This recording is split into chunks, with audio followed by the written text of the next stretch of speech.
da yaji za ta ihu sai na sa wuƙa na yanke, da yaji za ta ihu da za ta tona ni sai na sa wuƙa na yanka mutu. Ko jama'a zan sa muku complete ɗin wannan bidiyon a gaba.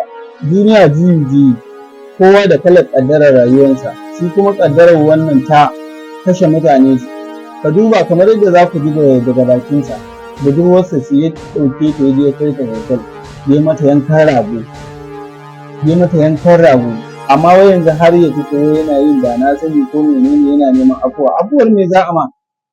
Ba wani afuwa da za a ma, hukuncin ka shine hukuncin kisa, wanda ya kashe a kashe sa, don haka kai ma za a yanke ma hukuncin kisa kamar yadda addinin musulunci ya tanada.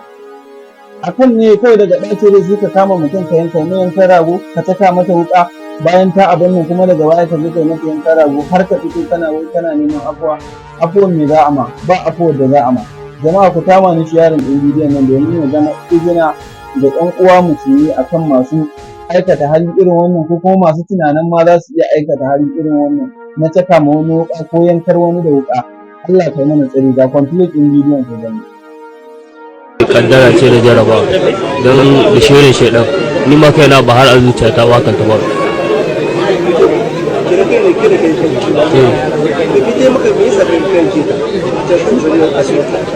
Gaskiya mun dan samu sabani ne da ita ta kan wasu maganganu har ta kai ga tana zagina, shine ko abin da a sai na wuka na saka mata, to da yaji za ta ihu sai na sa wuka na yanke, da yaji za ta ihu da za ta tona ni sai na sa wuka na yanka mutu.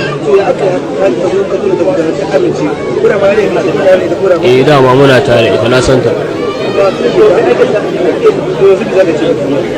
Na? To ni da abin da zan ce ma duniya, ina da mai ba da haƙuri, kaddara ce jarabawa ta waru, kuma duk wani musulmi yana zai imani da kaddara jaraba.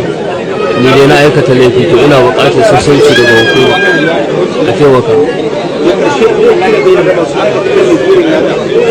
Ina kira da masu aikata irin laifi irin nan da su ji tsoron Allah su bari. Ina kira da masu aikata irin laifi na da su ji tsoron Allah su bari.